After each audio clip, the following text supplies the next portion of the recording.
महाडजवळ पूल कोसळून दुर्घटना घडली। या पुलावरून 2 बस आणि काही छोट्या गाड्या कोसळल्या। या गाड्यांमधून प्रवास करणाऱ्या काही प्रवाशांचे मृतदेह समुद्र किनाऱ्यावर वाहून आलेत।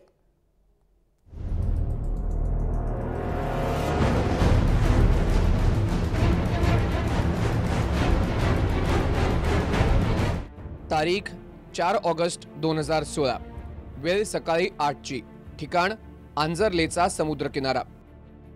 एक मृतदेह गावातल्या लोकांना समुद्र किनाऱ्यावरती आढळून आला। महाडमधल्या दुर्घटनेची बातमी इथल्या सगळ्यांना कळली होती। मृतदेहाच्या अंगावरती खाकी रंगाचा युनिफॉर्म होता। एसटीचे ड्रायव्हर कंडक्टर घालतात तोच युनिफॉर्म।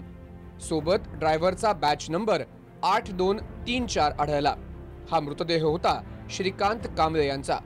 कांबळे हे चिपळूण आगारातून जयगड बोरिवली बस घेऊन निघाले होते। ही बस तुटलेल्या पुलावरून कोसळली।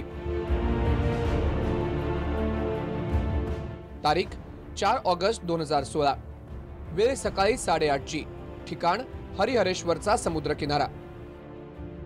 या गावचे पोलीस विनोद पाटील यांना एका वृद्ध महिलेचा मृतदेह आढळला। या महिलेच्या अंगावर सोन्याचे दागिने होते, त्यामुळे ही महिला महाड दुर्घटनेतील असावी असा अंदाज बांधण्यात आला, जो कालांतराने खरा ठरला।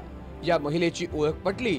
त्यांचं नाव शेवंती मिरगल असून त्या चिपळूणहून निघालेल्या पांढऱ्या रंगाच्या तवेरा गाडीतून मुंबईकडे निघाल्या होत्या। तारीख 4 ऑगस्ट 2016, वेळ सकाळी 10:30 ची, ठिकाण महाड केंबुर्ली खाडी। तहसीलदारांनी सांगितल्याप्रमाणे इथल्या ग्रामस्थांनी कालपासूनच किनाऱ्यावर लक्ष ठेवायला सुरुवात केली। त्यांना आज एका महिलेचा मृतदेह आढळून आला। या महिलेची ओळख पटली असून त्यांचं नाव रंजना वाजे असल्याचं कळालं। थोड्या वेळाने जी माहिती समोर आली ती धक्कादायक होती। रंजना वाजे शेवंती मिरगल यांची मुलगी होती। दोघीही पांढऱ्या तवेरातून प्रवास करत होत्या। मृत्यूनंतर दोघींची ज्या पद्धतीने ताटातूट झाली ते बघून अनेक जण हादरून गेले। रत्नागिरीहून मुश्ताक खानसह ब्युरो रिपोर्ट, जय महाराष्ट्र, मुंबई।